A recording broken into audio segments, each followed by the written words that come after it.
বাংলা সিনেমার ইতিহাসের সবচেয়ে বিতর্কিত ছবিটার নাম কি জানেন? চলুন আজকে সেই সিনেমাটির নাম নিয়ে আমরা কথা বলবো। শুধু নাম না, সিনেমাটির আদ্যপান্ত নিয়েই আমরা আলোচনা করব। প্রসেনজিৎ দেব বা জিতের সুপারহিট কমার্শিয়াল সিনেমা কিংবা সত্যজিৎ মৃণাল সেনের ধ্রুপদী সিনেমার বাইরেও বাংলা সিনেমার একটা অন্ধকার, বিদ্রোহী এবং আন্ডারগ্রাউন্ড জগৎ আছে।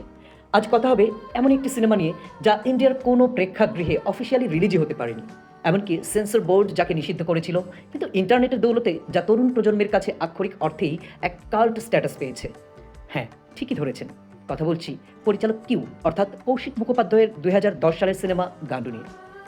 কিশোর মনির ফ্রাস্ট্রেশন আর র্যাপ মিউজিকের বিস্ফোরণ ছবির মূল চরিত্র এক দিশেহারা, নাম পরিচয়হীন কিশোর, যাকে সবাই গান্ডু বলেই ডাকে, যার জীবনে কোনো লক্ষ্য নেই, বাবার অনুপস্থিতি, মায়ের জীবনযাপন নিয়ে তীব্র ক্ষোভ, ড্রাগসের ঘোর আর চারপাশের দম বন্ধ করা পরিবেশ থেকে বাঁচতে সে বেছে নেয় এক অদ্ভুত রাস্তা, র্যাপ মিউজিক।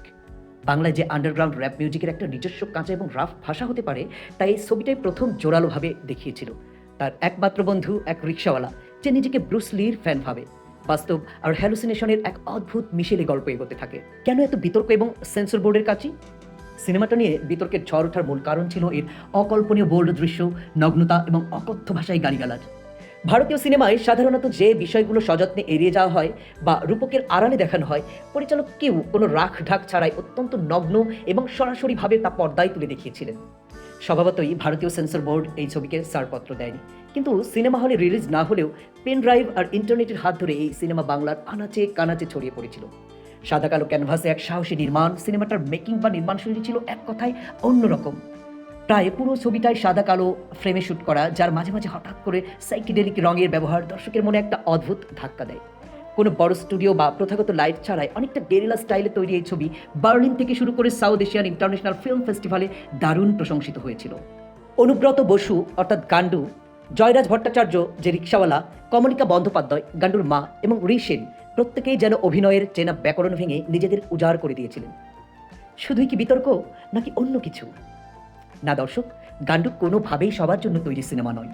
এটি দেখতে গেলে একজন দর্শক হিসেবে ভীষণ রকম পরিণত এবং ওপেন মাইন্ডেড হওয়া প্রয়োজন। অনেকেই ছবিটিকে শুধু অশ্লীল এবং পর্ন ছবি বলে খারিজ করে দেন, আবার অনেকেই মনে করেন এটি সমাজের প্রান্তে থাকা দিশেহারা যুব সমাজের এক অব্যক্ত ক্ষোভের পারফেক্ট রিপ্রেজেন্টেশন। এটা আসলে সিস্টেমের গালে মারা একটা সজোর থাপ্পড়। আপনারা যারা ইন্টারনেটের গলিপথ দিয়ে কাল্ট সিনেমাটা দেখেছেন, আপনাদের কি মতামত? এটা কি আপনার মতে সত্যিই একটা মাস্টারপিস, নাকি শুধুই বিতর্কের জন্য বানানো একটা ছবি?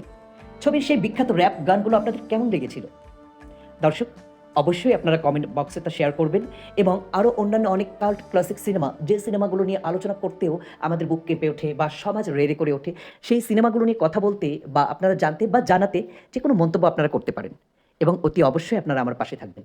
আপনাদের কাছে সজোর অনুনয়, আপনারা প্লিজ চ্যানেলটিকে সাবস্ক্রাইব করুন, লাইক কমেন্ট শেয়ার করে পাশে থাকুন, এবং ছবিটি কেমন লেগেছে বা আমার এই সিনেমাটা নিয়ে আলোচনা কেমন লেগেছে তা অবশ্যই জানাতে ভুলবেন না। ধন্যবাদ।